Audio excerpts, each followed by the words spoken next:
지연아, 부모님은 뭐 하시는 분들이야? 의대 동창으로 보이는 남자가 물어봤어요. 아, 저희 부모님은 일찍 돌아가셨어요. 일찍 돌아가셨다고? 저는 귀를 의심했어요. 40년 희생한 엄마를 죽었다고 한 딸. 3천만 원 빌려간 후 벌어진 충격적 결말. 우리 딸이 의사래요. 동네에서 그 말을 할 때마다 제 목소리에는 자부심이 가득했습니다. 58년을 살아오면서 이런 자랑거리가 있을 줄 몰랐거든요. 저는 박영숙입니다. 평범한 전업주부로 40년을 살아왔고 남편 철수는 건설 현장 감독으로 일합니다. 딱히 자랑할 만한 것 없는 서민 가정이었지만 단 하나 자랑스러운 게 있다면 제 딸 지연이를 의사로 키워낸 것입니다. 지연이가 어릴 때부터 저는 알았어요. 이 아이는 다르다고요. 초등학교 1학년 때부터 스스로 알아서 숙제를 하고 책 읽기를 좋아했습니다. 다른 아이들이 뛰어놀 때도 혼자 조용히 앉아서 공부하는 모습을 보면서 역시 내 딸이라는 생각이 들었어요. 하지만 그런 딸을 키우는 게 어디 쉬운 일이었나요? 남편의 월급으로는 학원비며 과외비를 대기가 빠듯했습니다.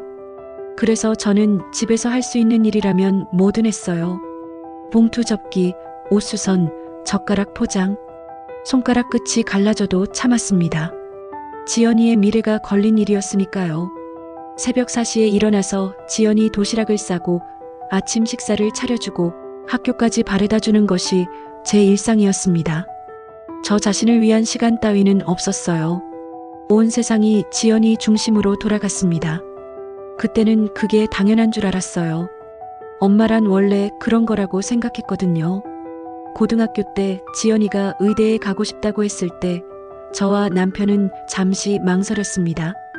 의대 등록금이 얼마나 많이 드는지 알고 있었거든요. 하지만 딸의 꿈을 포기시킬 수는 없었어요. 남편은 주말마다 추가 공사를 나갔고 저는 밤 11시까지 거실에서 재봉틀을 돌렸습니다. 그 오래된 재봉틀 소리가 지금도 귓가에 선명해요. 그 소리와 함께 흘러간 밤들이 얼마나 많았는지 모릅니다. 손이 부르터도 허리가 아파도 참았어요. 우리 딸이 의사가 된다는 생각 하나만으로 버틸 수 있었습니다. 때로는 새벽 2시까지 바느질을 하다가 재봉틀 앞에서 꾸벅꾸벅 졸기도 했어요. 그래도 행복했습니다. 드디어 지연이가 의대에 합격했을 때 저는 동네 사람들에게 자랑하고 다녔어요. 시장에 장 보러 가면서도 은행에 가면서도 만나는 사람마다 말했습니다. 우리 지연이가 의대에 붙었어요. 그때 받았던 축하 인사들, 부러워하는 시선들이 얼마나 뿌듯했는지 모릅니다. 평생 남편 뒷바라지와 살림만 했던 저에게는 처음으로 느끼는 성취감이었어요. 6년간의 의대 생활 동안 저희는 더욱 허리띠를 졸라맸습니다. 매달 생활비 200만 원씩, 교재비, 병원 실습복비까지 돈이 물쓰듯 나갔어요. 저는 옷 한 벌 새로 사지 않고 지냈지만 지연이에게는 부족한 것 없이 해주려고 노력했습니다. 그리고 2년 전 드디어 지연이가 의사 면허를 땄어요. 그날 밤 남편과 함께 마신 소주 한 잔의 맛을 잊을 수가 없습니다. 40년 결혼 생활에서 몇 번 없었던 진짜 행복한 순간이었거든요. 그때까지만 해도 모든 게 완벽한 줄 알았어요. 지연이가 성형외과 전공의로 들어가면서 연락이 뜸해지기 시작했습니다. 전화를 해도 항상 바쁘다는 말만 돌아왔어요. 그래도 저는 이해하려고 했어요. 의사가 되니까 바쁠 수밖에 없겠지 하고요. 그런데 1년 전 지연이가 같은 병원 신경외과 의사와 결혼한다고 했을 때부터 뭔가 달라지기 시작했어요. 사위가 될 사람을 처음 봤을 때의 그 어색함을 지금도 잊을 수 없습니다. 명품 시계, 깔끔한 정장, 세련된 말투. 우리 가족과는 완전히 다른 세상 사람 같았어요. 상견례에서 만난 사위 집안은 더했습니다. 대학 교수인 시아버지, 고등학교 교장인 시어머니, 저희와는 격이 다른 분들이었어요. 그날 처음으로 제가 초라하게 느껴졌습니다. 평생 자랑스럽게 생각했던 전업주부라는 말이 갑자기 부끄러워졌어요. 그때부터였을까요? 뭔가 잘못되기 시작한 게 결혼식은 강남의 유명한 웨딩홀에서 성대하게 치렀습니다. 드레스를 입은 지연이는 정말 공주 같았어요. 하지만 저는 왠지 모르게 위축됐습니다. 하객들 사이에서 저희 부부만 유독 촌스러워 보였거든요. 결혼 후 지연이의 연락은 더욱 뜸해졌어요. 신혼여행을 다녀온 후에도 한 달 넘게 안부 전화 하나 없었습니다. 제가 먼저 전화를 걸어야 했어요. 지연아, 잘 지내니? 네. 엄마, 잘 지내고 있어요. 그뿐이었어요. 예전처럼 긴 이야기를 나누지도 못했고 통화 시간도 점점 짧아졌습니다. 추석이 되어서 지연이에게 전화를 걸었어요. 혹시 집에 올 수 있는지 물어보려고요. 지연아, 추석에 집에 올 수 있니? 내가 좋아하는 송편도 만들어뒀는데. 엄마, 죄송해요. 시댁에 먼저 가야 해서요. 그럼 그 다음에라도. 그때는 병원 일이 있어서요. 다음에 시간 되면 갈게요. 다음에라는 말이 언제를 뜻하는지 물어보고 싶었지만 그럴 수 없었어요. 괜히 딸을 재촉하는 것 같아서요. 전화를 끊고 혼자 만든 송편을 바라보며 한참을 앉아 있었습니다. 왜 이렇게 서운한지, 딸이 잘 사는 건 좋은 일인데 왜 이렇게 외로운지 모르겠더라고요. 설날에도 마찬가지였어요. 지연이는 전화로만 새해 인사를 했습니다. 엄마, 새해 복 많이 받으세요. 지연아, 얼굴 한번 보고 싶다. 엄마, 죄송해요. 시댁 일이 너무 많아서. 그렇게 6개월이 지나도록 지연이는 집에 한 번도 오지 않았어요. 어느 날 마트에서 지연이가 어릴 때 좋아하던 호두과자를 봤습니다. 학교 다녀와서 간식으로 챙겨줬던 추억의 과자였어요. 반가운 마음에 사서 택배로 보냈는데 며칠 후 지연이에게서 전화가 왔어요. 엄마, 과자는 왜 보내셨어요? 저 이제 어른이에요. 그 말을 들은 순간 제 가슴이 철렁했습니다. 엄마가 보낸 선물이 그렇게 부담스러운 건가요? 그날 밤 저는 지연이 어릴 때 사진들을 꺼내봤어요. 초등학교 입학 사진부터 의대 졸업 사진까지 제가 소중히 간직해온 추억들이었습니다. 사진 속 지연이는 항상 제 곁에서 웃고 있었는데 언제부터 이렇게 멀어진 걸까요? 내가 뭔가 잘못한 걸까? 딸에게 부담을 주고 있는 건 아닐까? 남편에게도 털어놓을 수 없었어요. 딸 자랑만 하고 다녔던 저였는데 갑자기 딸이 저를 피한다고 말할 수는 없었거든요. 그냥 혼자 끙끙 앓고 있었어요. 혹시 제가 너무 민감하게 생각하는 건 아닐까? 딸이 바쁜 신혼생활에 적응하느라 그런 건 아닐까 하면서요. 하지만 마음 한구석에는 불안감이 자리 잡고 있었습니다. 뭔가 잘못되고 있다는 느낌, 제가 딸에게 환영받지 못하고 있다는 느낌이요. 혹시 내가 딸한테 짐이 되고 있는 건 아닐까? 그런 생각이 들 때마다 가슴이 답답했어요. 40년 동안 딸만을 위해 살아왔는데 이제 와서 짐이 되고 있다니. 어느 저녁 재봉틀 앞에 앉아 바느질을 하다가 문득 거울을 봤어요. 거기에는 58세의 늙은 여자가 있었습니다. 주름이 생기고 머리가 휘어진 그저 평범한 아줌마의 모습이요. 내가 언제부터 이렇게 늙었을까? 지연이 눈에는 내가 어떻게 보일까? 그날 밤 잠자리에 들면서도 계속 생각했어요. 혹시 딸이 저를 부끄러워하는 건 아닐까? 시댁 사람들 앞에서 저를 소개하기 민망해하는 건 아닐까? 아니야, 그럴 리 없어. 우리 지연이가 그럴 아이가 아니야. 스스로를 달래며 잠이 들려고 했지만 불안한 마음은 쉽게 가라앉지 않았습니다. 새벽 2시 지연이에게서 문자가 왔어요. 엄마, 내일 병원 개원식이에요. 바쁘니까 전화는 나중에 드릴게요. 문자를 보는 순간 제 가슴이 뛰었어요. 우리 딸의 개원식이라니. 드디어 지연이가 자신만의 병원을 갖게 됐구나 싶어서 정말 기뻤거든요.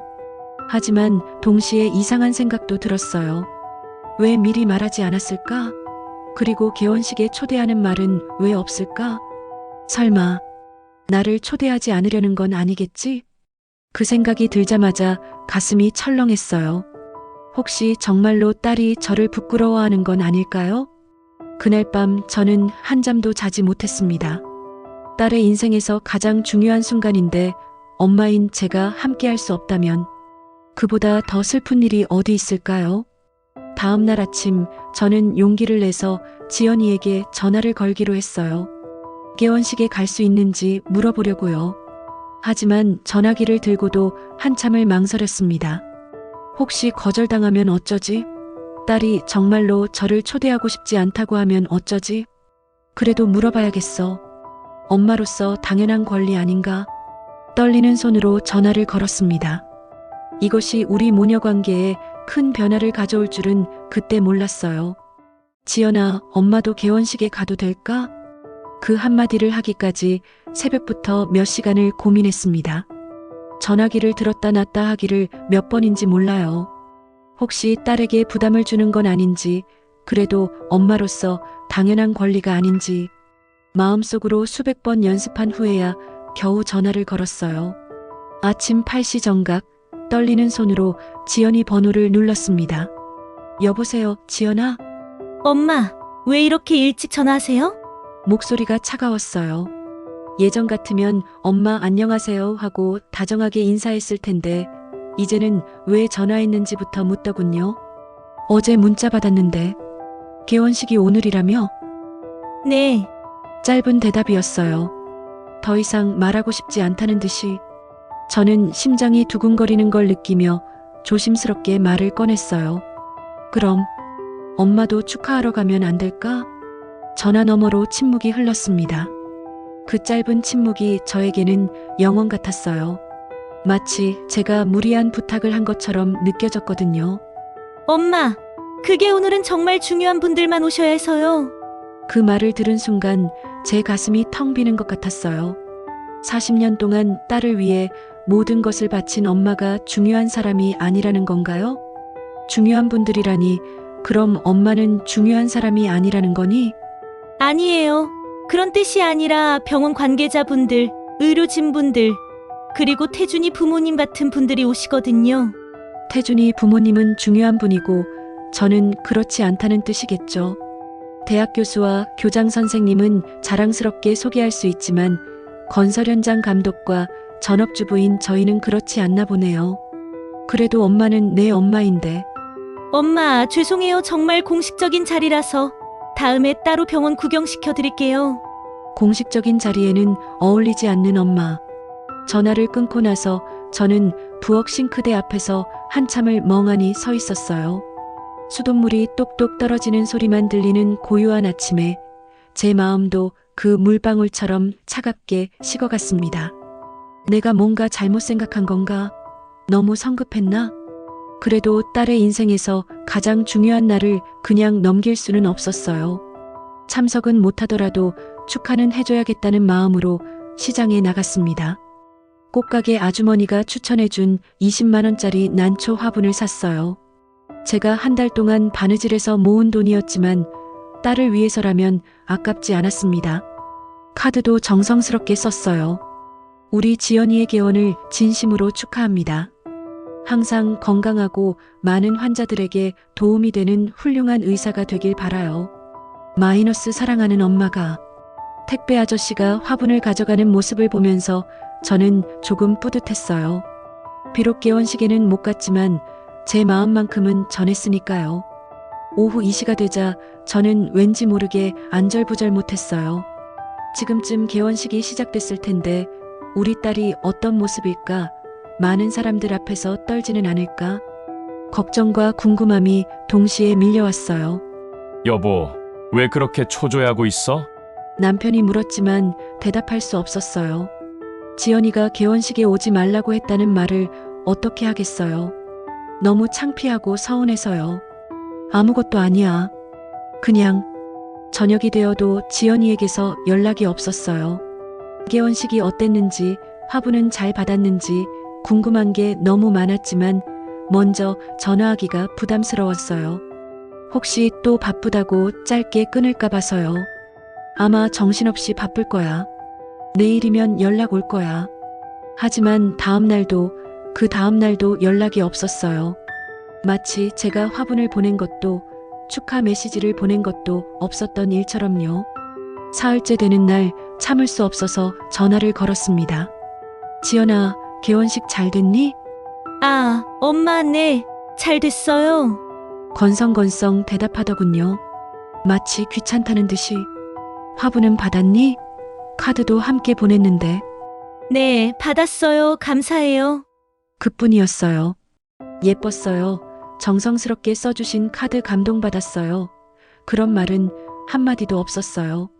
개원식에 사람들 많이 왔니? 병원이 어디에? 엄마, 죄송한데 지금 환자 상담 중이어서 나중에 다시 전화드릴게요. 또 그렇게 끊어졌어요. 나중에는 언제일까요? 그 나중이 또 일주일 후일까요? 그날 밤 저는 남편에게 모든 걸 털어놨어요. 여보, 지연이가 개원식에 오지 말라고 했어요. 뭐, 왜? 중요한 분들만 온다고. 남편의 표정이 굳어졌어요.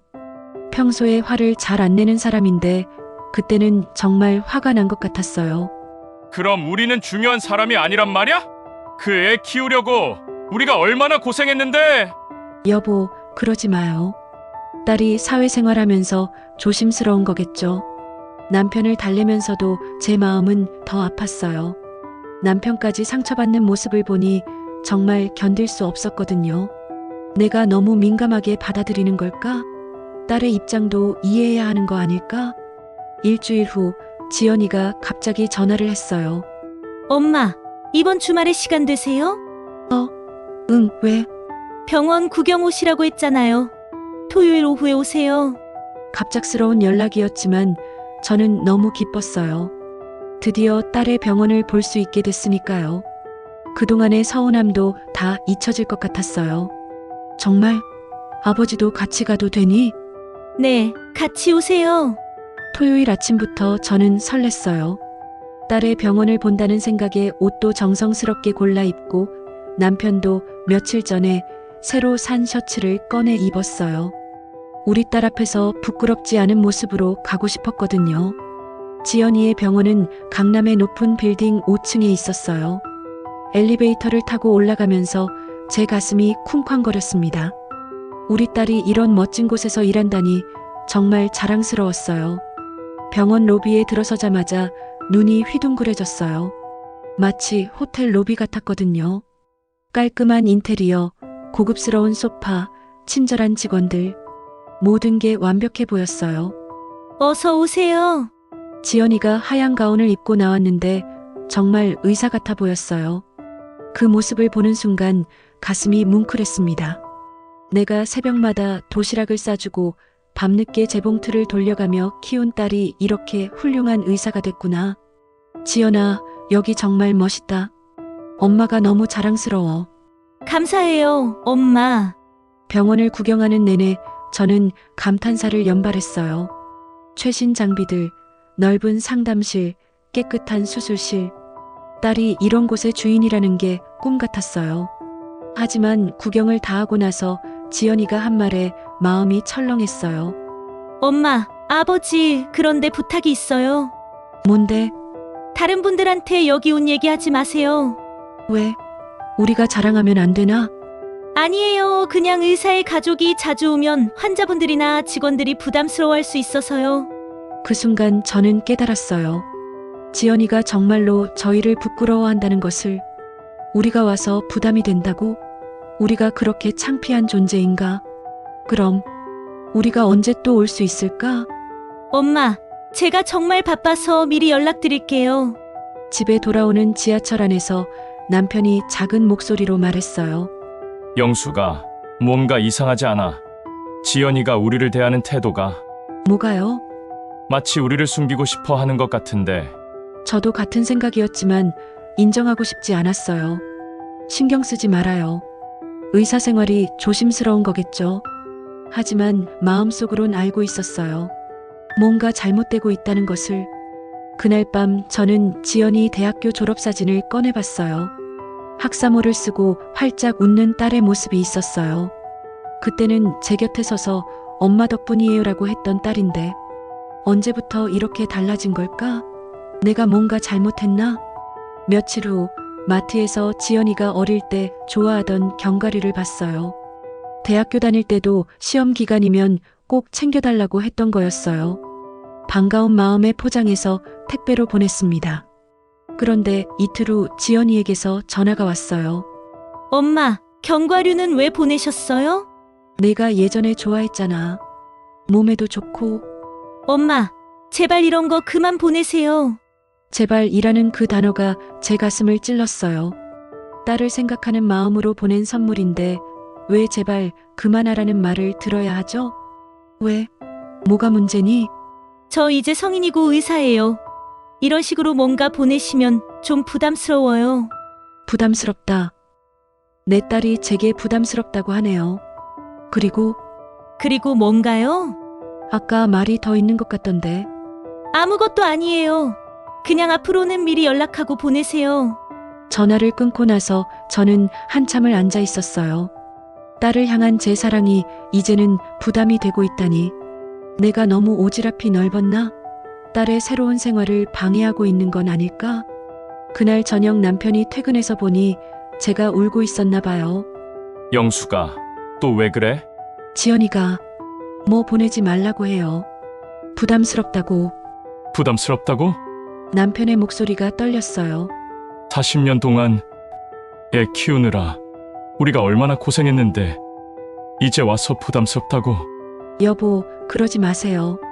딸도 딸 나름대로 어려운 게 있겠죠. 하지만 제 마음도 무너지고 있었어요. 그날 밤 거울을 보니 58세의 제 모습이 있었어요. 언제 이렇게 늙었을까요? 주름진 얼굴, 굵어진 허리, 거칠어진 손.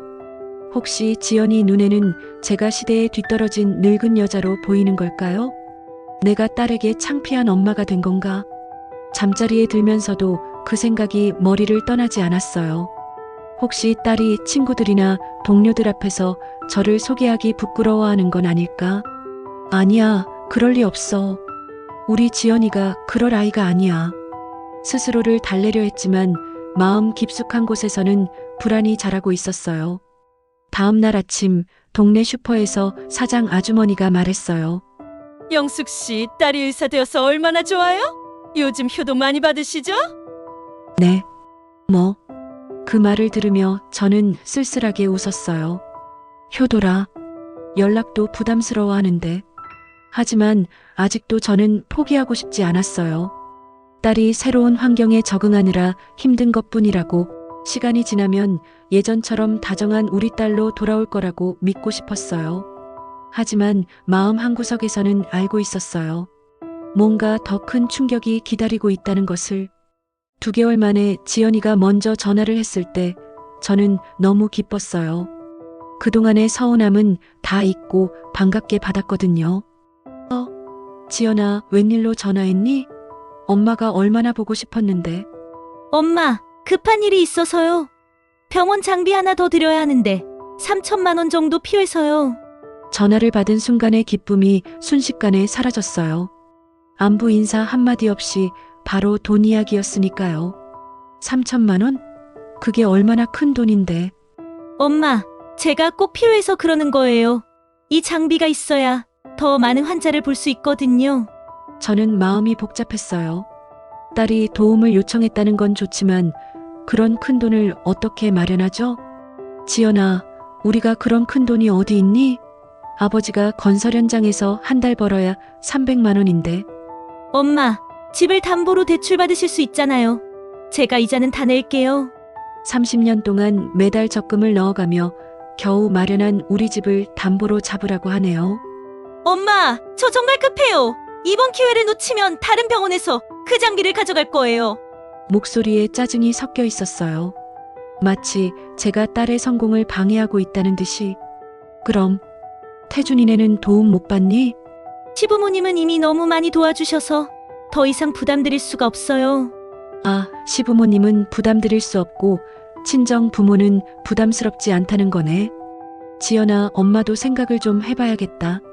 3천만 원이 작은 돈이 아니잖아. 엄마, 제발요. 다른 곳에서는 빌릴 수가 없어요. 엄마만 믿고 있는데. 그 말을 듣고 마음이 흔들렸어요. 딸이 절 믿고 있다니 필요할 때 찾는 거잖아요. 결국 남편과 상의 후에 집을 담보로 3천만 원을 빌려줬어요. 남편은 반대했지만 저는 딸을 위해서라면 못할 게 없다고 생각했어요. 지연아, 돈 보냈어.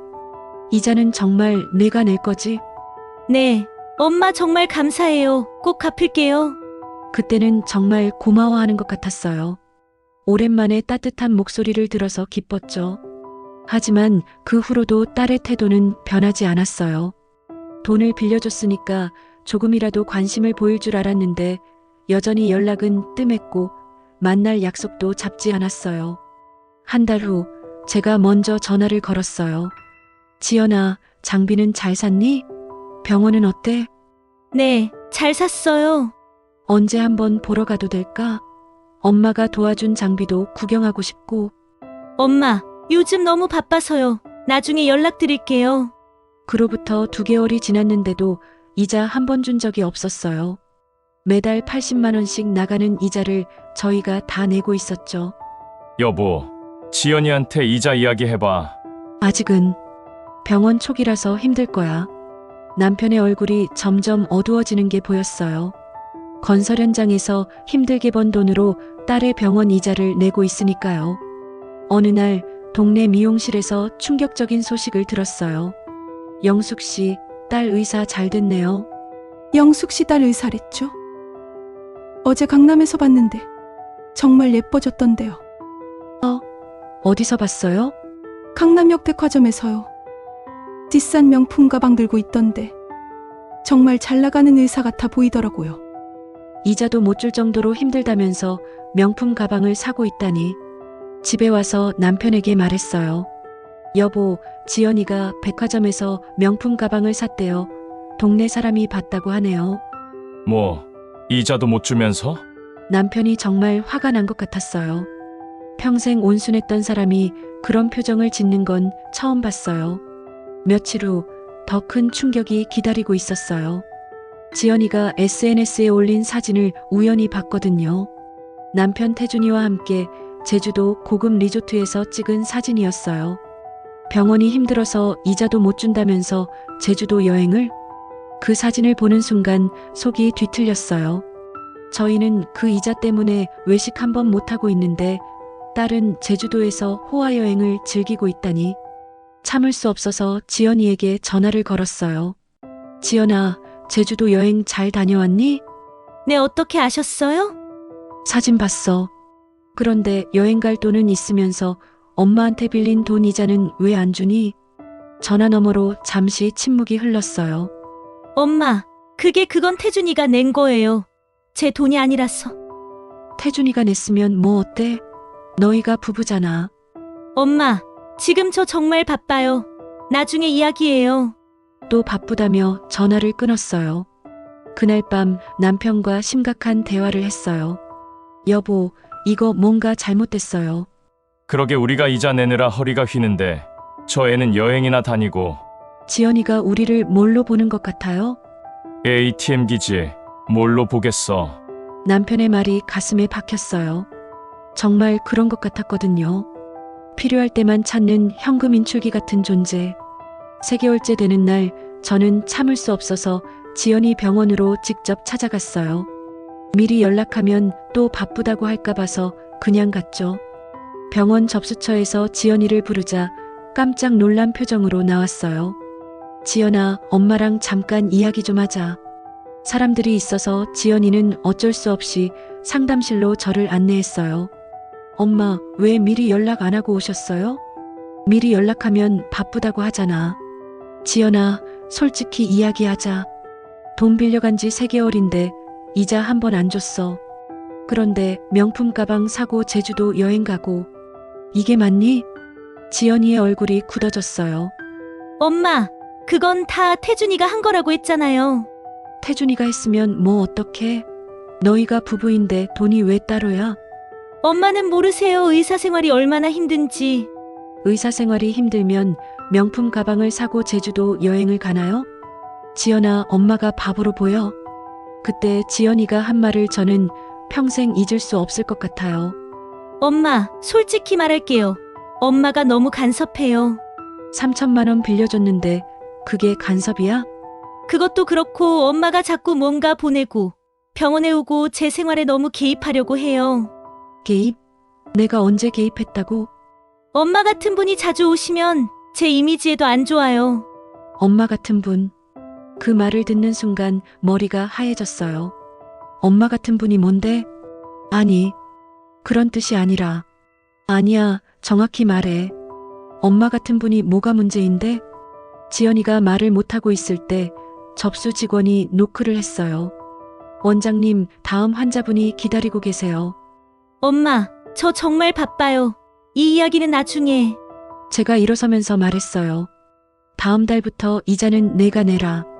그리고 앞으로 엄마한테 도움 요청하지 마. 내가 엄마를 그렇게 생각하는데 뭘 더 바라겠니? 병원을 나오면서 눈물이 났어요. 길에서 사람들이 다 보는데도 눈물을 멈출 수 없었어요.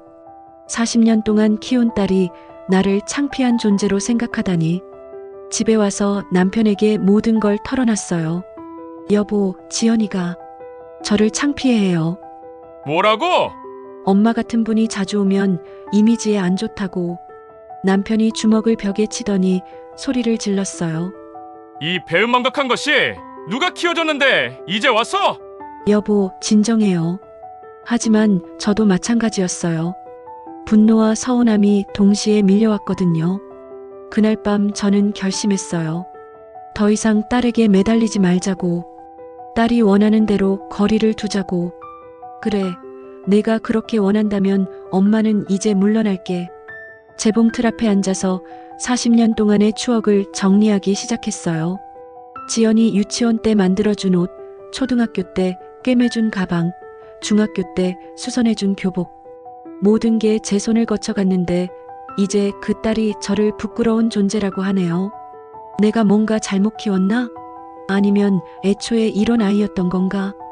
그날 밤 거울을 보니 58세의 늙은 여자가 있었어요. 딸 키우느라 정신없이 살다 보니 언제 이렇게 늙었는지도 몰랐어요. 이제부터는 내 인생을 살아야겠어. 그렇게 결심했지만 마음이 쉽게 정리되지는 않았어요.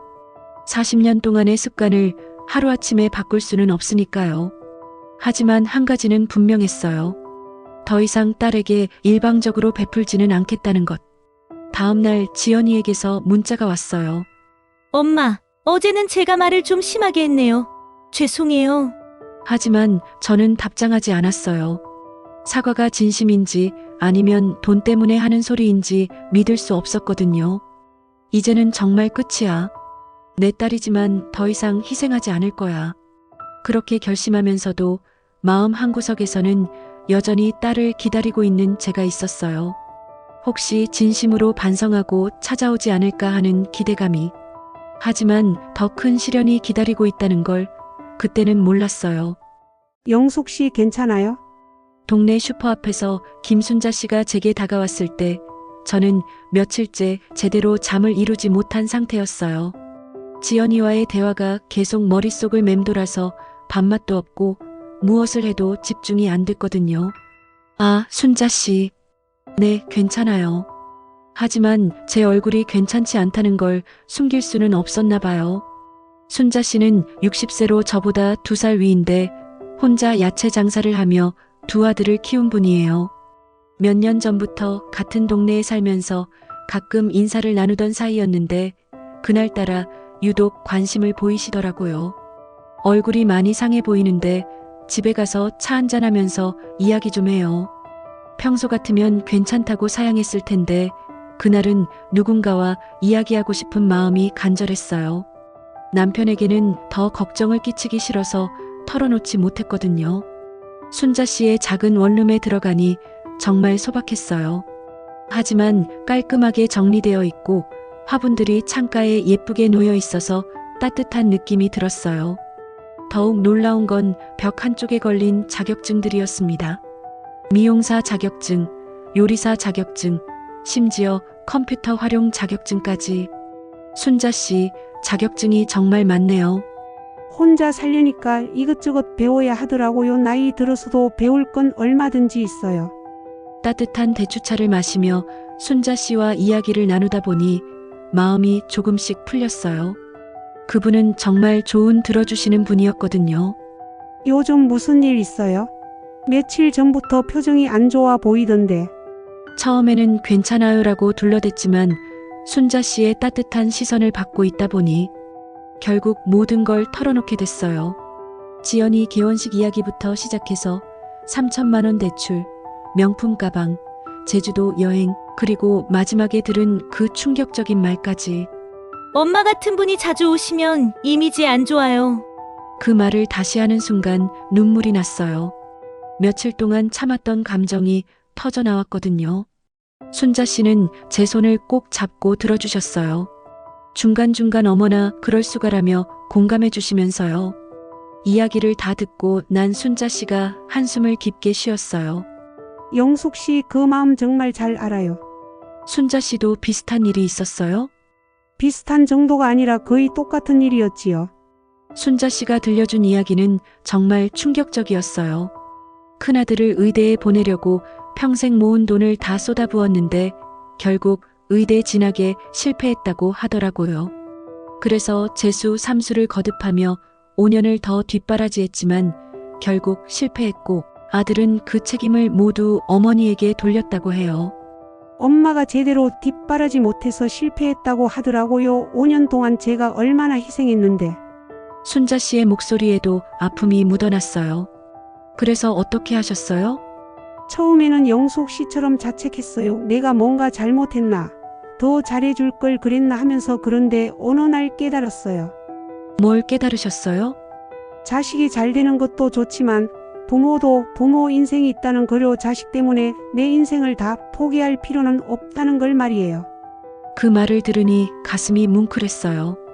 40년 동안 생각해 본 적 없는 말이었거든요. 그래서 지금 이렇게 혼자 살고 계시는 거예요? 네. 둘째 아들은 그나마 착해서 가끔 안부는 묻지만 큰아들과는 연락 안 한 지 3년 됐어요. 섭섭하지 않으세요? 처음에는 섭섭했죠. 그런데 이제는 편해요. 눈치 볼 필요도 없고 내가 하고 싶은 일 할 수 있고. 순자 씨는 정말 담담했어요. 오히려 밝아 보이기까지 했어요. 요즘은 뭐 하세요? 야채 장사도 하고 동네 어르신들 대상으로 스마트폰 사용법도 가르쳐 드려요. 그리고 주말에는 등산도 다니고요. 등산요? 네, 등산 동호회에 가입했어요. 거기서 만난 분들이 정말 좋아요. 나이도 비슷하고 서로 응원도 해주고. 순자 씨의 이야기를 들으면서 저는 놀랐어요. 자식에게 상처받은 것은 저와 비슷하지만 그 이후의 삶이 완전히 달랐거든요. 영숙 씨도 너무 자책하지 마세요. 40년 동안 최선을 다해서 키웠는데 그걸로 충분해요. 하지만 딸이 저를 부끄러워한다고 생각하니까. 그건 딸 문제예요. 영숙 씨 문제가 아니라. 지금까지 모든 걸 제 탓으로 돌리고 있었는데 그런 관점은 처음이었어요. 딸이 엄마를 부끄러워한다면 그건 딸의 인성에 문제가 있는 거예요. 부모가 어떤 일을 하든 어떤 모습이든 부끄러워하면 안 되는 거잖아요. 순자 씨의 말이 마음에 와닿았어요. 그동안 제가 너무 당연하게 받아들였던 것들에 대해 다시 생각해 보게 됐거든요. 그래서 저는 이제 제 인생을 살아요. 자식들이 필요할 때 연락하면 도와주지만 제가 먼저 매달리지는 않아요. 그게 가능한가요? 물론 처음에는 어려워요. 40년 동안의 습관을 하루아침에 바꿀 수는 없으니까. 하지만 연습하다 보면 돼요. 순자 씨가 일어나서 자격증들을 다시 보여주셨어요. 이 자격증들 다 50세 넘어서 딴 거예요. 미용사 자격증은 52세, 요리사는 55세, 컴퓨터는 작년에 땄어요. 정말요? 그럼 지금도 공부하고 계신 거예요? 네, 다음 달에는 제과 제빵 자격증 시험 봐요. 나중에 작은 베이커리 하나 차리고 싶어서요. 58세인 저보다 2살 많은 분이 새로운 꿈을 꾸고 계시다니 정말 놀라웠어요. 영숙 씨는 뭔가 해보고 싶은 일 없어요? 저요? 글쎄요. 생각해 본 적이 없어서 젊을 때는 뭐가 되고 싶으셨어요? 잠깐 생각해 봤어요. 결혼하기 전, 지연이를 낳기 전에는 뭘 하고 싶었을까? 옷을 만드는 일, 그런 걸 좋아했던 것 같아요. 지금도 재봉틀은 잘 다루거든요. 그럼 지금도 늦지 않았네요. 옷 수선집이라도 차리시면 어때요? 생각해 본 적 없는 일이었어요. 40년 동안 오직 가족을 위해서만 재봉틀을 돌렸는데 그게 제 일이 될 수도 있다는 생각은. 하지만 저는 그런 걸 할 능력이 있을까요? 능력이 없으면 배우면 되죠. 나이 들어서 배우는 게 어려운 건 아니에요. 오히려 집중력도 좋고 경험도 많고. 순자 씨와 이야기를 나누다 보니 어느새 해가 기울었어요. 집에 돌아가야 할 시간이었지만 정말 오랜만에 마음이 편안했어요. 순자 씨, 오늘 정말 고마웠어요. 덕분에 많이 생각해 볼 수 있었어요. 별 말씀으로 서로 힘든 일 있을 때 도와야죠. 다음에 또 찾아와도 될까요? 언제든지 오세요. 그리고 영숙 씨. 딸한테서 연락 와도 너무 쉽게 받아주지는 마세요. 좀 기다리게 하셔도 돼요. 집에 돌아오는 길에 순자 씨의 말이 계속 머릿속을 맴돌았어요. 딸 문제다. 영숙 씨 문제가 아니라 부모도 부모 인생이 있다. 좀 기다리게 하셔도 돼요. 모든 게 새로웠어요. 40년 동안 한 번도 생각해보지 못한 관점들이었거든요.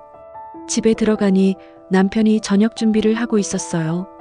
어디 갔다 왔어? 연락도 없이. 순자 씨네 갔다 왔어요. 무슨 일로? 남편에게 순자 씨와 나눈 대화를 간단히 전했어요. 남편도 신기해 하더라고요.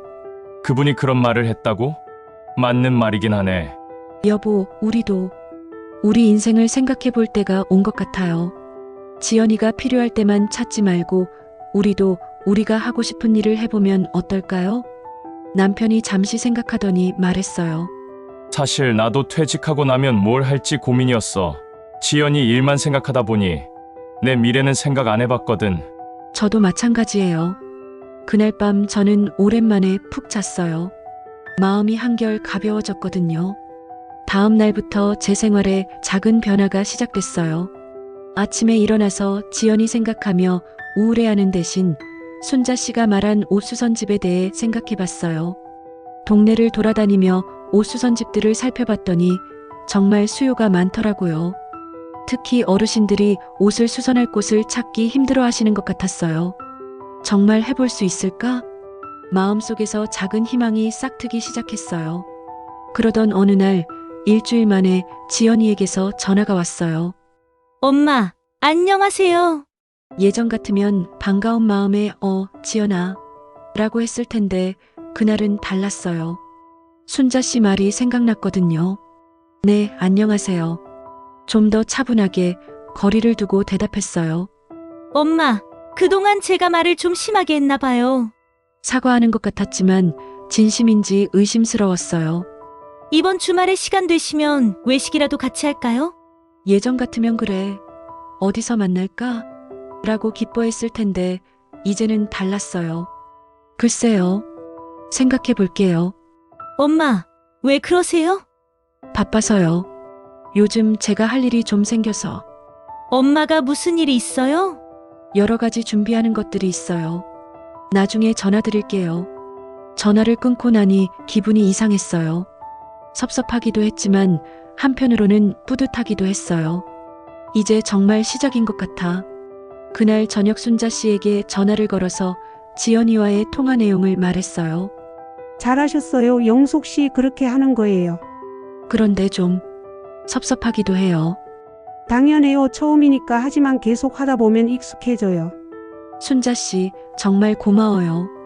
순자 씨 못 만났으면 어쩔 뻔했어요. 서로 도우며 사는 거죠. 내일 시간 되면 동네 옷 수선집 구경 같이 갈까요? 정말요? 그래요. 40년 만에 처음으로 제 미래에 대해 설레는 마음이 들었어요. 순자 씨와 함께 옷수선집 관련 정보를 수집하러 강남에 갔다가 점심시간쯤 되어서 근처 카페에서 차를 마시고 있었는데 지연이가 누군가와 함께 들어오는 게 보였어요. 순자 씨, 저기 제 딸이에요. 어머, 정말 예쁘게 생겼네요. 그런데 누구랑 같이 온 거예요? 같이 온 사람들은 30대 초반 정도로 보이는 의사들 같았어요. 깔끔한 정장을 입고 고급스러운 분위기였거든요. 아마 지연이의 의대 동창들이거나 병원 동료들인 것 같았어요. 저희는 카페 구석진 자리에 앉아 있어서 지연이가 저를 볼 수 없었지만 저는 딸의 모습을 선명하게 볼 수 있었어요. 정말 의사 같아 보였어요. 자신감 넘치는 말투, 세련된 몸짓. 제가 키운 딸이 맞나 싶을 정도로 달라져 있었어요. 처음에는 그냥 딸이 잘 지내는 모습을 보는 것만으로도 기뻤어요. 아무리 서운한 일들이 있었다고 해도 여전히 제 딸이니까요. 그런데 그들의 대화를 듣게 되면서 제 세상이 무너져 내리기 시작했어요. 지연아, 부모님은 뭐 하시는 분들이야? 의대 동창으로 보이는 남자가 물어봤어요. 아, 저희 부모님은 일찍 돌아가셨어요. 일찍 돌아가셨다고? 저는 귀를 의심했어요. 분명히 잘못 들었을 거라고 생각했거든요. 어머, 그럼 혼자 의대까지 다닌 거야? 정말 대단하다. 네, 힘들었지만 장학금이랑 아르바이트로 버텼어요. 장학금과 아르바이트? 40년 동안 재봉틀을 돌리고 새벽마다 도시락을 싸주고 집을 담보로 잡아서 등록금을 마련해 준 건 다 어디로 갔나요? 와, 정말 존경스럽다. 부모 도움 없이 의사 된 사람은 처음 봐. 그러게 우리는 다 부모님 덕분인데 지연이는 정말 대단해. 지연이가 부끄러워하는 듯 손사래를 쳤지만 그 표정에는 어딘지 뿌듯함이 묻어 있었어요. 순자 씨가 제 팔을 잡았어요.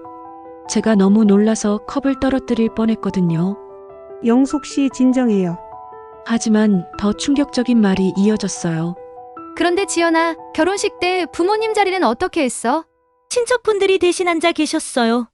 시댁에서도 이해해 주시고.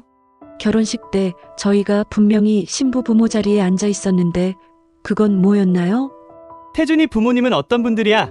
아버님은 대학교 교수시고 어머님은 고등학교 교장 선생님이세요. 정말 좋은 분들이에요. 시댁 부모는 자랑스럽게 소개하면서 친정 부모는 죽었다고 하다니 제 가슴이 찢어지는 것 같았어요.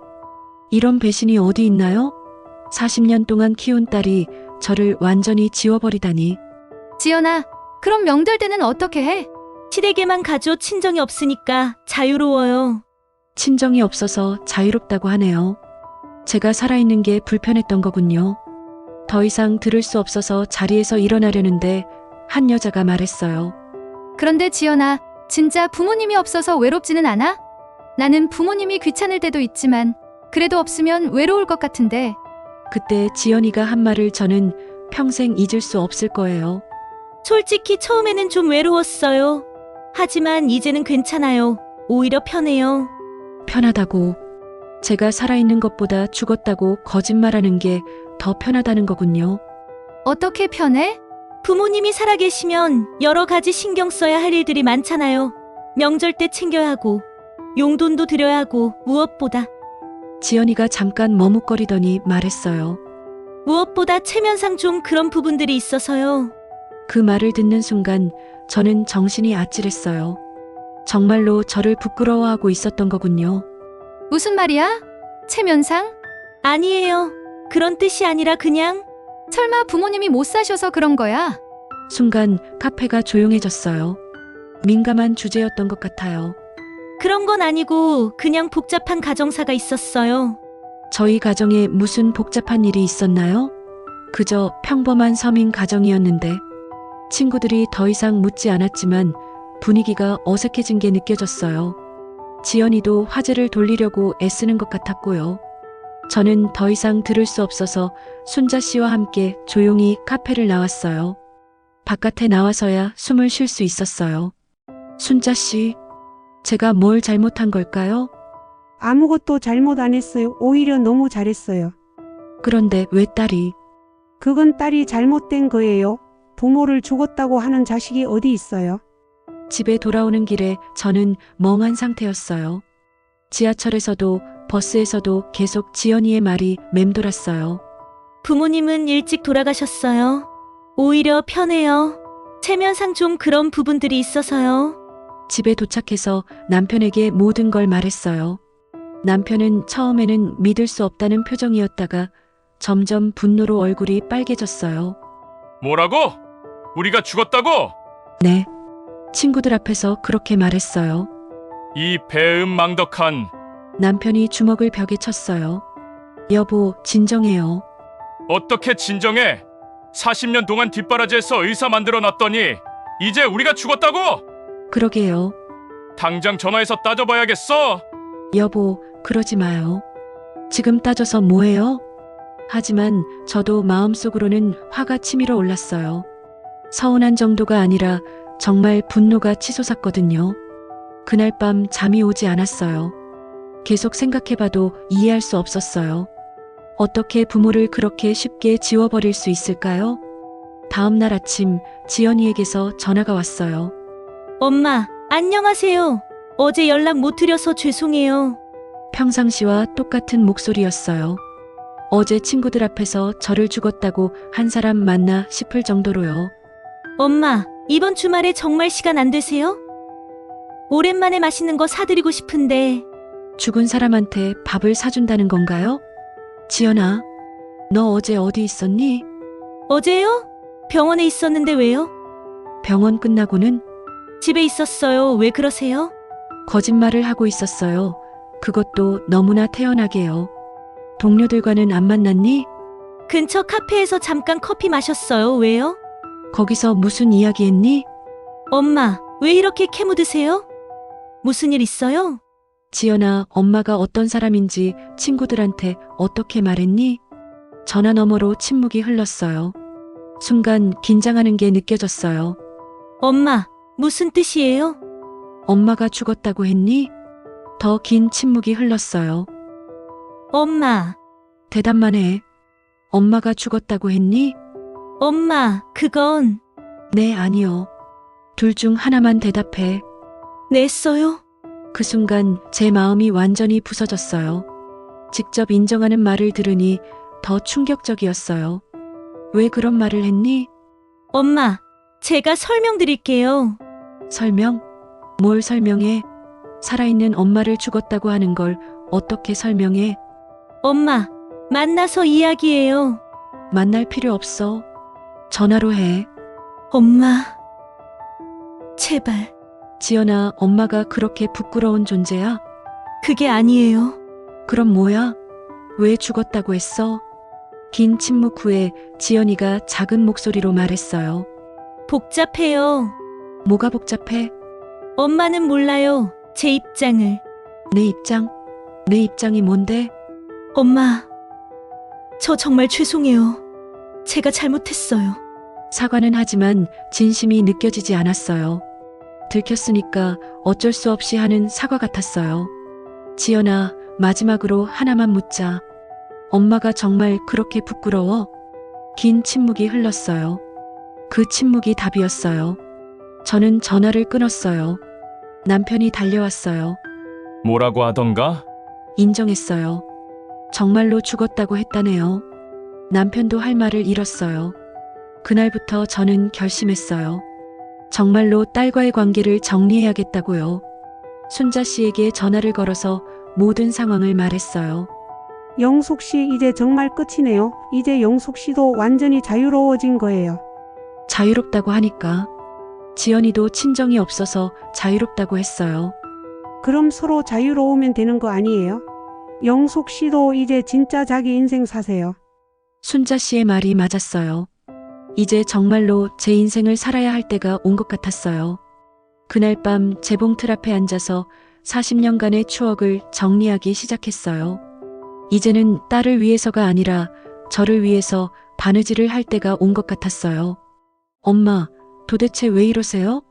지연이가 집 앞에 나타났을 때 저는 정말 놀랐어요. 딸한테 그렇게 매몰차게 전화를 끊은 지 일주일이 지났는데 그동안 연락이 전혀 없다가 갑자기 집 앞에 서 있었거든요. 인터폰을 누르지도 않고 현관문 앞에서 기다리고 있는 모습을 창문으로 봤는데 평소와는 다른 모습이었어요. 깔끔한 옷차림은 여전했지만 표정이 초조해 보였거든요. 지연아, 왜 갑자기? 엄마, 들어가서 이야기해요. 목소리가 평소보다 차가웠어요. 뭔가 화가 나 있는 것 같았어요. 거실에 앉은 지연이를 보니 정말 달라져 있었어요. 예전 같으면 엄마 안녕하세요 하며 다정하게 인사했을 텐데 이제는 마치 비즈니스 미팅에 온 것처럼 딱딱했어요. 엄마, 저 왜 그런 식으로 캐묻으셨어요? 제 친구들한테 말한 것 같고 그렇게 따지시면 어떡해요? 제가 40년 동안 키운 딸에게 왜 저를 죽었다고 했는지 물어본 게 따진 거라고 하네요. 지연아, 엄마가 살아있는데 죽었다고 하는 게 맞는 일이니? 엄마는 몰라요. 제가 얼마나 힘든지. 내가 힘들다고? 뭐가 힘들어? 엄마같이 이런 식으로 간섭하시는 게 힘들어요. 엄마같이. 또 그 말이 나왔네요. 간섭? 내가 언제 간섭했어? 맨날 전화하고 뭔가 보내고 병원에 오고 그런 거 다 간섭이에요. 딸을 걱정하는 마음으로 한 모든 일들이 간섭이라고 하네요. 그럼 엄마가 연락도 하지 말고 살라는 거야? 적당히 하시면 되잖아요. 왜 이렇게 집착하세요? 모성애를 집착이라고 표현하다니. 지연아, 그럼 3천만 원은 누구한테 빌린 거야? 그건 다른 문제잖아요. 다른 문제? 돈은 빌리고 싶을 때 빌리고 엄마는 피하고 싶을 때 피하는 거야? 지연이의 얼굴이 붉어졌어요. 화가 난 것 같았어요. 엄마, 솔직히 말할게요. 해봐. 엄마가 너무 무거워요. 무겁다는 게 무슨 뜻이야? 맨날 딸 생각, 딸 걱정 저도 제 인생이 있는데 왜 엄마 인생까지 책임져야 해요? 그 말을 듣는 순간 정말 기가 막혔어요. 40년 동안 제가 지연이를 위해 살았는데 이제 와서 지연이 인생까지 책임지라고 한 적이 언제 있었나요? 내가 언제 내 인생을 책임지라고 했니?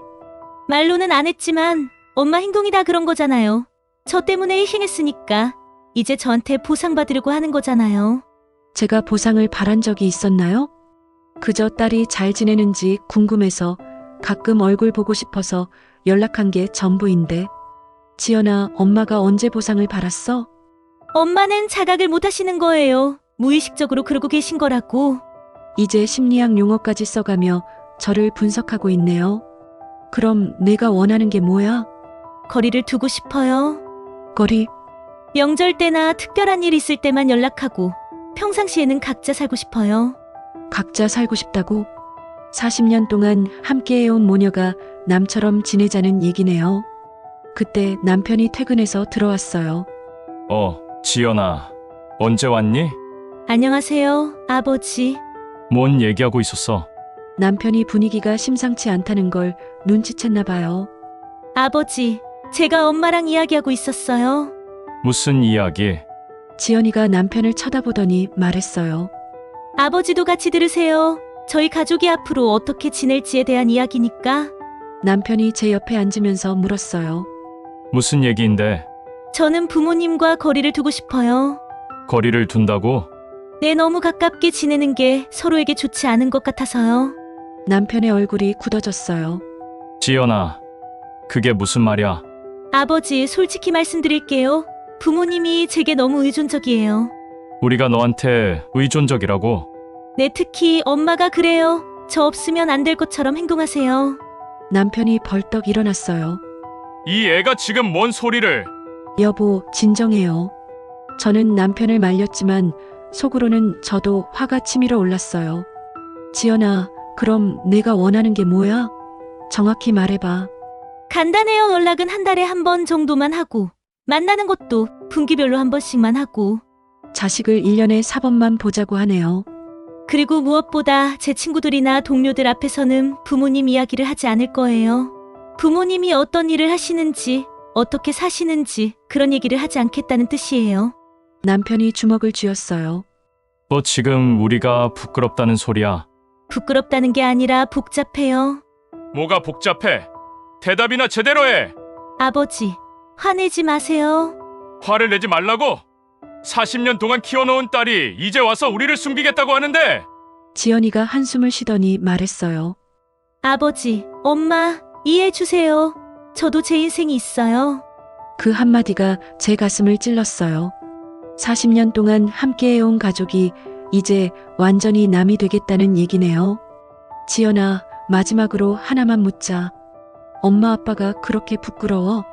지연이가 잠시 망설이더니 말했어요. 부끄럽다는 게 아니라 그냥 다른 세계에 사는 사람들 같아요. 다른 세계라는 게 뭐야? 엄마 아빠는 평생 저한테만 매달려 살았잖아요. 저는 그렇게 살고 싶지 않아요. 그 말을 듣는 순간 남편이 폭발했어요. 매달려 살았다고? 너 때문에 우리가 얼마나 고생했는데! 그래서 더 부담스러운 거예요. 그 고생을 제가 다 갚아야 한다는 식으로 행동하시잖아요.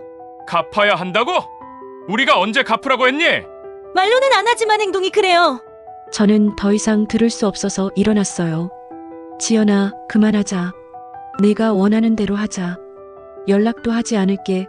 만나지도 않을게. 엄마, 그런 뜻이 아니라. 아니야, 알겠어. 이제 우리는 정말로 남이야. 그때 지연이가 한 말이 저에게는 마지막 일격이었어요. 엄마, 그게 나을 것 같아요. 서로를 위해서. 딸이 저와 헤어지는 게 서로를 위해서 좋다고 하네요. 남편이 지연이를 향해 소리쳤어요. 나가! 당장 나가! 나가라고! 다시는 이 집에 오지 마! 지연이가 일어났어요. 표정에는 아무런 미안함도 없었어요. 오히려 홀가분해 보였어요. 그럼 저는 이만 가볼게요. 지연아, 저는 마지막으로 딸을 불렀어요. 40년 동안 고생한 건 엄마 아빠 선택이었어. 내 탓하지 않을게. 하지만 한 가지는 기억해. 부모를 부끄러워하는 자식은 언젠가 자기 자식한테도 똑같이 당해. 지연이의 얼굴이 잠깐 굳었지만 금방 다시 무표정으로 돌아갔어요. 알겠어요. 그렇게 지연이는 집을 나갔어요. 아마 영원히요. 문이 닫힌 후 남편과 저는 한참을 말없이 앉아 있었어요. 영수가, 우리가 뭘 잘못했을까? 모르겠어요. 40년이 다 헛된 거였나? 저도 같은 생각이었어요. 40년 동안의 희생과 사랑이 모두 의미 없는 일이었나 싶어서요. 그날 밤 저는 잠들 수 없었어요. 지연이의 말들이 계속 머릿속을 맴돌았거든요. 정말로 저희가 딸에게 짐이었던 걸까요?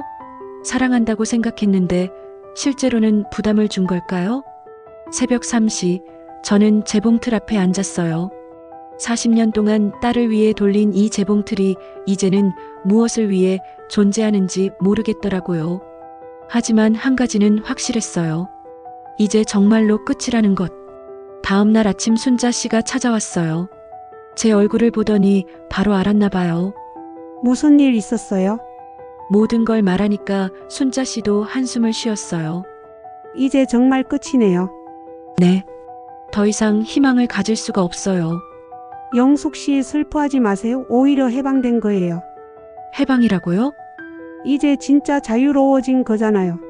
순자 씨의 말처럼 저는 이제 정말로 자유로워진 것 같았어요. 하지만 왜 이렇게 공허한 걸까요? 그날부터 저는 새로운 인생을 준비하기 시작했어요. 더 이상 딸을 위한 인생이 아닌 저를 위한 인생을요. 6개월 후 동네 마트에서 모르는 30대 여성이 저에게 다가왔을 때 저는 한순간 당황했어요. 지연이와 완전히 연락을 끊은 지 반년이 지났거든요. 그동안 저는 순자 씨의 도움으로 작은 옷수선집을 차렸어요. 집 1층 작은 상가를 얻어서 영숙이네 바느질이라는 간판을 달고 정말 저만의 일을 시작한 거였어요. 처음에는 손님이 별로 없었지만 점차 소문이 나면서 동네 어르신들이 많이 찾아주셨어요. 무엇보다 제가 달라졌어요. 아침에 일어나면 지연이 생각에 우울해지는 대신 오늘은 어떤 옷을 수선해야 할지 생각하며 설레는 마음으로 하루를 시작했어요. 제 이름으로 된 통장에 하나씩 쌓여가는 돈을 보면서 뿌듯함도 느꼈고요. 남편도 처음에는 걱정했지만 제가 점점 밝아지는 모습을 보면서 응원해주기 시작했어요. 심지어 퇴근 후에는 가게에 들러서 무거운 옷감들을 정리하는 걸 도와주기도 했고요. 그런데 그날 그 젊은 여성이 저에게 다가온 거였어요. 안녕하세요. 저는 지연 언니 대학 후배 김민정이라고 해요. 순간 가슴이 철렁했어요. 6개월 동안 지연이 이야기는 의식적으로 피해왔는데 갑자기 딸과 관련된 사람이 나타나니까 어떻게 반응해야 할지 모르겠더라고요. 아, 그래요. 사실 언니한테 들어서 찾아왔어요. 뭘 들으셨는데요? 언니가 많이 힘들어하고 있더라고요. 지연이가 힘들어한다고? 무슨 일로요? 언니가 직접 말씀드리는 게 좋을 것 같은데 혹시 시간 되시면 한번 만나보실 수 있을까요? 아니에요. 단호하게 거절했어요. 6개월 동안 마음의 평화를 찾았는데 다시 지연이 때문에 마음이 흔들리고 싶지 않았거든요. 아주머님, 제발 한 번만. 안 된다고 했잖아요. 언니가 정말 많이 후회하고 있어요. 후회요? 내 아주머님하고 아버님께 너무 심한 말 했다고 매일 자책하고 있어요. 매일 자책한다고 하니까 마음이 조금 흔들렸어요. 그래도 제 딸인데 힘들어한다고 하니까 걱정이 되더라고요. 그래도 만날 생각은 없어요. 아주머님, 사실 언니가 임신했어요. 임신이라고요? 네. 3개월 됐는데 입덧이 너무 심해서 많이 힘들어해요. 그런데 시어머니는 자꾸 친정엄마 도움을 받으라고 하시는데 말을 못하고 있는 걸 보니 지연이가 친정엄마는 돌아가셨다고 거짓말한 게 들통난 것 같았어요. 시어머니가 뭐라고 하시던가요? 친정엄마한테 전화해서 산후조리 도움을 요청하라고 하시는데 언니가 차마 진실을 말할 수가 없어서 그제서야 상황이 보였어요. 지연이가 시어머니에게 친정 부모는 돌아가셨다고 거짓말을 했는데 이제 임신해서 친정 엄마의 도움이 필요한 상황이 되니까 거짓말이 들킬 위기에 처한 거였어요. 그래서 저한테 뭘 바라는 거예요? 언니가 직접 만나서 사죄하고 싶다고 해요. 그리고 시어머니께 진실을 말하고 싶은데 그러려면 먼저 아주머님께 용서를 구해야겠다고. 6개월 전에 서로를 위해 헤어지는 게 낫다고 했던 딸이 이제 와서 용서를 구한다고요? 안 돼요. 아주머님, 제가 왜 지연이를 도와줘야 하나요? 자기가 한 거짓말은 자기가 해결해야죠. 하지만 언니가 너무 힘들어해요. 힘드니까 엄마 찾는 거예요? 그때는 엄마가 부담스럽다고 하더니 민정 씨가 할 말을 잃었어요. 아주머님, 언니가 정말 반성하고 있어요. 매일 울면서. 우는 걸로 40년이 해결되나요? 하지만 이제 아이까지 있는데. 그 말을 들으니까 마음이 또 흔들렸어요. 지연이의 뱃속에 있는 아이는 제 외손자 혹은 외손녀잖아요. 하지만 저는 마음을 굳게 먹었어요. 민정 씨, 저는 딸이 없어요. 6개월 전에 제 딸은 저희 가족과 인연을 끊었어요. 그러니까 이제 남이죠. 아주머님, 그래도 가족인데? 가족이요? 가족이 서로를 다른 세계 사람이라고 하나요? 가족이 부모를 죽었다고 거짓말하나요? 민정 씨가 아무 말도 못했어요. 돌아가세요. 지연이한테 전해주세요. 자기가 선택한 길이니까 끝까지 책임지라고. 그리고 다시는 저희한테 연락하지 말라고 해요. 민정 씨가 눈물을 글썽이며 돌아갔어요. 그날 밤 남편에게 이 일을 말했어요. 지연이가 임신했다고? 네. 그런데 시어머니가 친정엄마 도움을 받으라고 해서 곤란해하나 봐요. 자업자득이지 거짓말을 해놓고 이제 와서 뭘 어떻게 하겠다고. 남편도 저와 같은 생각이었어요. 그런데 여보, 아이는 우리 핏줄인데. 그 아이도 지연이가 키우겠지. 우리랑은 상관없는 일이야. 맞는 말이었어요. 하지만 마음 한구석이 아렸어요. 일주일 후, 이번에는 지연이가 직접 가게로 찾아왔어요. 평소보다 많이 야위어 보였고 얼굴도 창백했어요. 입덧 때문인 것 같았어요. 엄마, 오랜만에 듣는 엄마라는 호칭이었어요. 6개월 전에는 엄마가 너무 무겁다고 했던 딸이 이제 다시 저를 엄마라고 부르네요. 뭐하러 왔어? 엄마, 죄송해요. 뭐가? 그동안 제가 너무 심한 말 했어요. 알고 있어. 엄마, 저 정말 후회하고 있어요. 후회? 뭘 후회해? 자유로워서 좋다고 하지 않았어? 지연이가 눈물을 흘리기 시작했어요. 엄마, 제가 잘못했어요. 용서해 주세요. 용서? 왜 갑자기 용서를 구해? 6개월 전에는 서로를 위해서 헤어지는 게 낫다고 하더니 임신해서 힘드니까 이제 엄마 찾는 거지? 지연이가 더 세게 울었어요. 엄마, 제가 정말 바보였어요. 뭐가 바보야? 엄마의 사랑을 당연하게 생각했어요. 엄마가 없어도 잘 살 수 있다고 생각했고. 그래서? 근데 임신하고 나서 엄마가 얼마나 그리운지 몰랐어요. 지연아, 그건 내가 힘들어서 그런 거야. 또 편해지면 다시 엄마가 부담스러워질 거야. 아니에요, 정말 아니에요. 임신해서 감정이 예민해진 거야. 엄마, 제발 한 번만 기회를 주세요. 제가 바느질하던 손을 멈추고 지연이를 똑바로 쳐다봤어요. 지연아, 엄마가 뭔 죄를 지었는데 기회를 달라고 해? 40년 동안 너만 생각하고 살았는데 그게 죄야? 내가 잘 되라고 재봉틀 돌리고 학원비 벌려고 새벽까지 일했는데 그게 집착이야? 엄마, 그런 뜻이 아니었어요. 그런 뜻이 아니었다고? 그럼 무슨 뜻이었는데? 지연이가 말을 못하고 있을 때 저는 마음속에 쌓였던 모든 것들을 쏟아냈어요. 지연아, 너는 엄마가 얼마나 아팠는지 알아? 친구들 앞에서 엄마가 죽었다고 했을 때 엄마 마음이 얼마나 찢어졌는지 알아? 죄송해요. 죄송하다고 다 해결되는 줄 알아? 엄마도 사람이야. 감정이 있는 사람이라고. 너는 엄마를 그냥 기계 같은 존재로 생각했잖아. 필요할 때만 작동시키고 필요 없을 때는 꺼두는 그런 존재로. 지연이가 바닥에 주저앉으며 울기 시작했어요. 엄마, 정말 죄송해요. 제가 정말 바보였어요. 하지만 저는 더 이상 딸의 눈물에 흔들리지 않았어요. 지연아, 이제 늦었어. 엄마도 엄마 인생이 있어. 이제 너 없이도 잘 살고 있고. 돌아가. 그리고 시어머니한테 진실을 말해. 내가 선택한 거짓말이니까 내가 책임져. 엄마, 저 정말 무서워요. 무서우면 처음부터 거짓말을 하지 말았어야지. 그때 지연이가 갑자기 배를 잡고 신음했어요. 아, 아파요. 뭐가 아파? 지연이가 바닥에 쓰러졌어요. 하혈까지 시작했고요. 아무리 화가 나 있어도 사람이 쓰러지는데 그냥 둘 수는 없었어요. 급히 119를 불렀고 병원에 함께 갔어요. 응급실에서 기다리는 동안 지연이의 남편 태준이 뛰어왔어요. 어머님, 지연이가 어떻게 됐나요? 의사 선생님이 보고 계셔요. 갑자기 왜 이런 일이? 의사가 나와서 말했어요.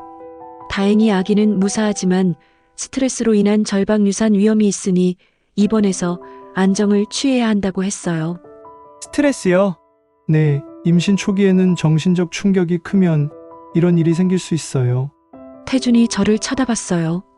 어머님, 지연이가 뭔 일이 있었나요? 저는 대답할 수 없었어요. 제가 딸을 너무 혹독하게 대한 건 아닐까 하는 생각이 들었거든요. 병실에서 지연이를 보니 정말 초라해 보였어요. 6개월 전에 당당했던 모습은 온데간데였고 그냥 아픈 사람일 뿐이었어요. 엄마, 저 때문에 아기가 위험해진 거예요? 의사가 스트레스 때문이라고 했어. 엄마, 제가 정말 잘못했어요. 그때 지연이가 제 손을 잡았어요. 엄마, 저 이제 알았어요.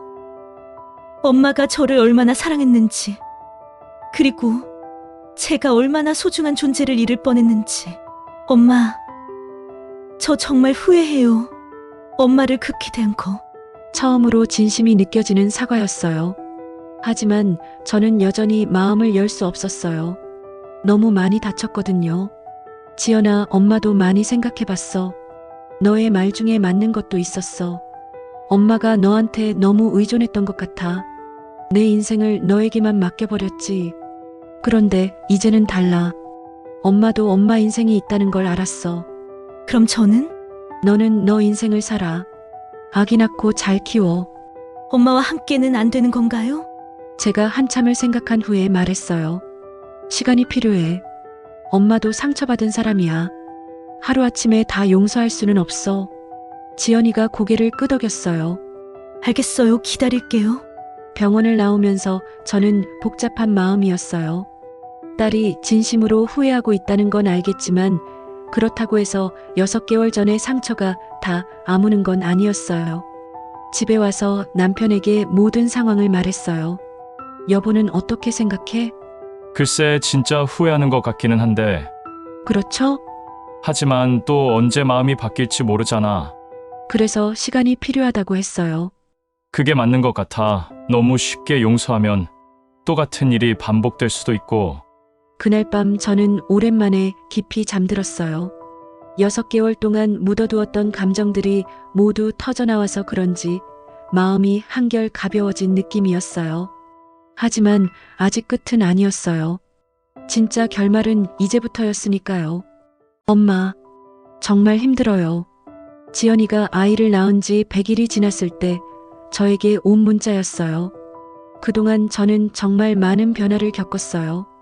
영숙이네 바느질은 동네에서 소문이 나서 손님들이 줄을 서서 기다릴 정도가 됐고 60세가 된 순자 씨와 함께 작은 봉제 교실도 시작했어요. 나이 드신 분들께 바느질을 가르쳐 드리면서 작은 수익도 얻고 무엇보다 제가 누군가에게 도움이 되고 있다는 뿌듯함을 느꼈거든요. 남편도 달라졌어요. 처음에는 제가 바깥일을 하는 걸 걱정했는데 이제는 오히려 자랑스러워 하더라고요. 퇴근 후에 가게에 들러서 무거운 것들을 옮기는 걸 도와주고 주말에는 함께 원단 시장에 가서 재료를 사오기도 했어요. 정말이지 58년을 살면서 이렇게 제 이름으로 뭔가를 해본 게 처음이었어요. 그런 와중에 지연이가 아이를 낳았다는 소식은 태준이를 통해서 들었어요. 딸이라고 하더라고요. 태준이가 조심스럽게 병원 주소를 알려줬지만 저는 가지 않았어요. 아직 마음의 준비가 되지 않았거든요. 하지만 그 문자를 받았을 때는 달랐어요. 단순한 안부가 아니라 정말 절박한 도움 요청 같았거든요. 문자에 이어서 전화가 왔어요. 엄마, 저예요. 목소리가 많이 지쳐 있었어요. 엄마, 저 정말 힘들어요. 뭐가 힘들어? 아기가 계속 울어요. 밤낮 없이 울고 저는 잠도 못 자고. 산후 우울증인 것 같았어요. 목소리에서 절망감이 느껴졌거든요. 시어머니는 뭐라고 하시는데? 시어머니가 친정엄마한테 도움을 요청하라고 계속 말씀하세요. 그래서? 엄마, 저 진실을 말했어요. 친정 부모님이 돌아가신 게 아니라 제가 관계를 끊었다고. 그렇게 말하고 지연이가 울음을 터뜨렸어요. 시어머니가 뭐라고 하시던가? 정말 실망하셨어요. 어떻게 그런 거짓말을 할 수 있냐고. 부모를 그렇게 대할 수 있냐고. 지금은 태준이한테도 화나셨어요. 그런 며느리를 데려왔다고. 자업자득이었지만 그래도 마음이 아팠어요. 엄마, 제가 정말 잘못했어요. 아기를 키우는 게 얼마나 힘든 일인지, 그리고 엄마가 저를 키우면서 얼마나 고생하셨는지. 이제야 안다고 하네요. 엄마, 저 정말 바보였어요.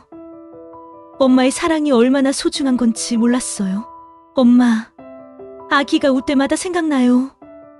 엄마도 저 때문에 이렇게 힘드셨구나. 그런데 저는 그 사랑을 당연하게 여겼구나. 지연이의 목소리가 점점 작아졌어요. 엄마, 제가 너무 늦었을까요? 긴 침묵이 흘렀어요. 저도 어떻게 대답해야 할지 몰랐거든요. 지연아, 엄마가 한 가지 물어볼게. 만약에 내 딸이 나중에 커서 너를 부끄러워한다면 어떨 것 같아? 그건 상상도 할 수 없어요. 왜? 제가 이렇게 힘들게 키우는데 제 딸이 저를 부끄러워한다면 정말 죽고 싶을 것 같아요. 그래. 엄마가 그랬어. 40년 동안 너를 키우면서 단 한순간도 후회한 적 없었는데 내가 엄마를 죽었다고 했을 때는 정말 죽고 싶었어. 지연이가 더 세게 울기 시작했어요. 엄마, 죄송해요. 정말 죄송해요. 지연아, 사과는 이제 그만해. 대신에 약속해. 내 딸한테는 절대 그러지 마. 아무리 힘들어도, 아무리 창피해도 딸을 부끄러워하지 마. 네, 약속할게요. 그 후로 일주일 정도 지났을 때 지연이가 아기를 데리고 가게로 찾아왔어요. 정말 작고 예쁜 아기였어요. 지연이를 닮아서 눈이 크고 입술이 예뻤어요. 제 첫 번째 외손녀였죠. 엄마, 소은이에요. 소은이? 네, 작을 소. 은혜은 작지만 소중한 은혜라는 뜻으로 지었어요. 지연이가 조심스럽게 아기를 제게 안겨줬어요. 오랜만에 안아보는 갓난아기였는데 정말 연약하고 소중했어요. 엄마, 이 아이를 보면서 매일 생각해요. 엄마가 저를 이렇게 소중하게 여기셨구나. 그런데 저는 그 마음을 몰랐구나. 아기를 안고 있으니 옛날 생각이 났어요. 지연이를 처음 안았을 때도 이런 느낌이었어요. 세상에서 가장 소중한 존재를 맡았다는, 이 아이를 위해서라면 뭐든 할 수 있겠다는 마음이요. 엄마, 저 이제 알겠어요. 엄마가 왜 그렇게 하셨는지 새벽에 도시락 싸주시고 밤늦게 재봉틀 돌리시고 다 이런 마음이었구나. 소은이가 제품에서 방긋 웃었어요.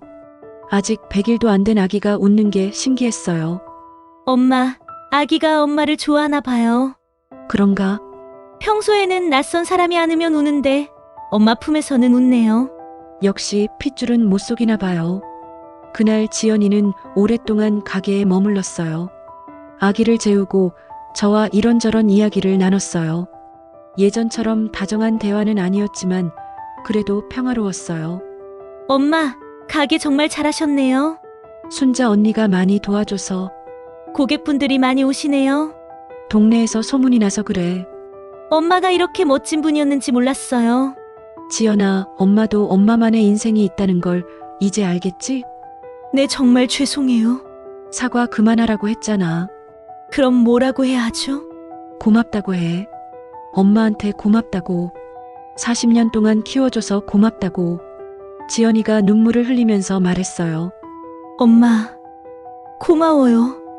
정말 고마워요. 드디어 듣고 싶었던 말을 들었네요. 한 달 후 지연이가 정기적으로 가게에 오기 시작했어요. 일주일에 한 번 정도 아기를 데리고 와서 차를 마시며 이야기를 나누는 거였어요. 예전처럼 매일 연락하고 만나는 관계는 아니었지만 이게 오히려 적당한 거리 같았어요. 서로를 존중하면서도 가족의 정을 느낄 수 있는 관계요.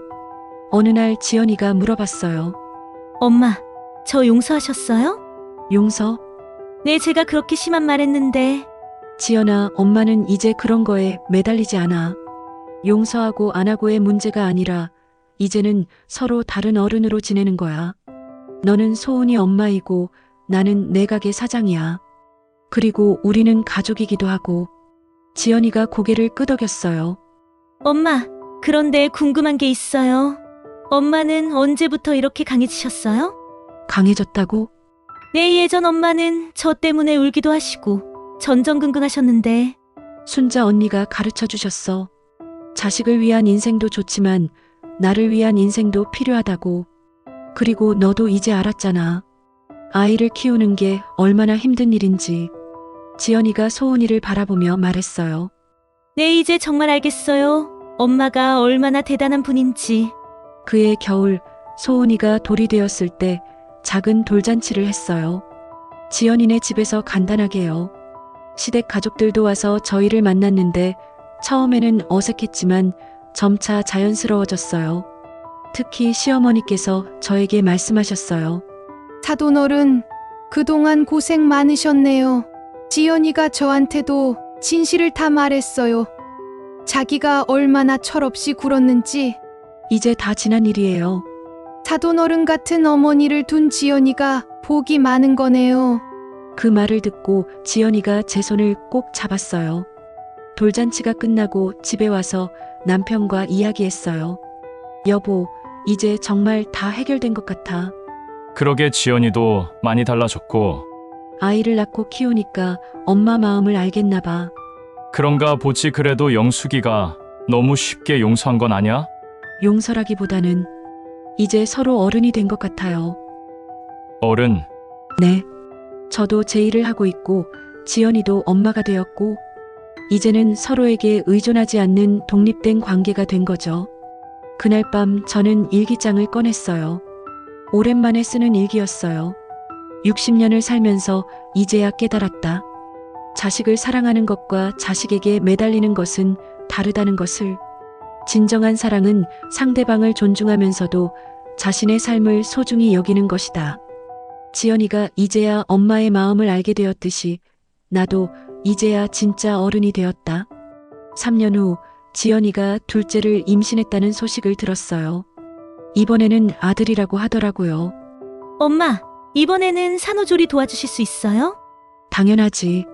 정말요? 너무 고마워요. 하지만 조건이 있어. 내가 도와주는 것도 한 달만. 그 후에는 내가 알아서 해야 해. 네, 알겠어요. 그리고 소은이한테 동생이 태어난다고 미리 말해도 질투하면 안 되니까. 네, 이미 말했어요. 세상이 많이 달라졌어요. 예전 같으면 둘째까지 다 키우는 걸 도왔을 텐데 이제는 적당한 선을 지키고 있어요. 그게 서로에게 좋은 것 같아요. 지연이도 이제는 저에게 무리한 요구를 하지 않고 저도 딸의 삶에 지나치게 개입하지 않아요. 하지만 가족의 정은 여전해요. 며칠 전에 소은이가 제게 말했어요. 할머니, 소은이도 커서 할머니처럼 바느질 배울래요. 정말? 네. 엄마가 할머니는 바느질을 제일 잘한다고 했어요. 그 말을 들으니 가슴이 뭉클했어요. 제 기술이 손녀에게까지 이어질 수도 있겠다는 생각이 들어서요. 어제는 지연이가 이런 말을 했어요. 엄마, 제가 소은이한테는 절대 엄마처럼 하지 않을 거예요. 엄마처럼? 아니, 그런 뜻이 아니라 제가 엄마한테 했던 것처럼 하지 않겠다는 뜻이에요. 그래야지. 그리고 소은이가 결혼하면 저는 며느리한테 친정엄마의 소중함을 꼭 알려줄 거예요. 그럴 필요까지는. 아니에요. 저처럼 철없는 딸도 있을 수 있으니까. 며느리한테는 시어머니도 중요하지만 친정엄마가 얼마나 소중한 존재인지 알려줘야 해요. 이제 정말 철이 들었나 봐요. 지금 저는 65세가 됐어요. 영숙이네 바느질은 동네에서 없어서는 안 될 가게가 됐고 순자 씨와 함께하는 봉제 교실도 대기자가 생길 정도로 인기가 많아요. 남편은 올해 정년퇴직을 하는데 은퇴 후에는 저와 함께 가게 일을 도우면서 여행도 다닐 계획이에요. 40년 만에 처음으로 우리 부부만의 시간을 가지려고 해요. 지연이는 이제 훌륭한 엄마가 됐어요. 소은이를 정말 잘 키우고 있고 둘째도 곧 태어날 예정이에요. 그리고 무엇보다 저를 존중해줘요. 예전처럼 당연하게 여기지 않고 항상 감사하다는 말을 해요. 가끔 생각해봐요. 만약 그 힘든 시간들이 없었다면 어땠을까 하고요. 아마 저는 여전히 딸에게만 매달려 살고 있었을 거예요. 지연이도 부모의 사랑이 얼마나 소중한지 깨닫지 못했을 거고요. 돌이켜보니 그 아픈 시간들도 우리에게는 필요한 과정이었던 것 같아요. 오늘도 가게에서 바느질을 하면서 생각해 봅니다. 인생에는 때로 아픈 시간들이 필요하다는 것을, 그 시간을 통해서 우리는 더 성숙해지고 더 지혜로워진다는 것을, 그리고 무엇보다 진정한 사랑은 집착이 아니라 존중이라는 것을 배웠어요. 이제 저는 딸의 엄마이기도 하지만 박영숙이라는 한 사람이기도 해요. 그게 가장 큰 변화인 것 같아요. 어제 소은이가 제게 그림을 그려줬어요. 할머니가 바느질하는 모습을 그린 거였어요. 서툰 솜씨지만 정성이 가득한 그림이었어요. 할머니, 이거 할머니예요. 고마워, 소은아. 할머니는 세상에서 제일 멋있어요. 그 말을 들으며 생각했어요. 60년을 살아오면서 누군가에게 멋있다는 말을 들어본 게 언제였는지. 지연이가 제게 다시 엄마라고 불러주는 것도 고맙지만 소은이가 저를 멋있다고 말해주는 것도 참 기뻐요. 아마 앞으로도 우리 가족에게는 여러 가지 일들이 생길 거예요. 하지만 이제는 서로를 이해하고 존중하는 방법을 알고 있으니까 어떤 어려움이 와도 함께 헤쳐나갈 수 있을 것 같아요. 그리고 언젠가 소은이가 커서 엄마가 되면 그때는 정말로 이해하게 될 거예요. 할머니와 엄마가 얼마나 소중한 존재였는지를요. 그렇게 사랑은 세대를 이어서 전해지는 거겠죠. 오늘도 재봉틀 소리와 함께 하루를 시작합니다. 이제는 누군가를 위해서가 아니라 저 자신을 위해서, 그리고 저를 필요로 하는 분들을 위해서요.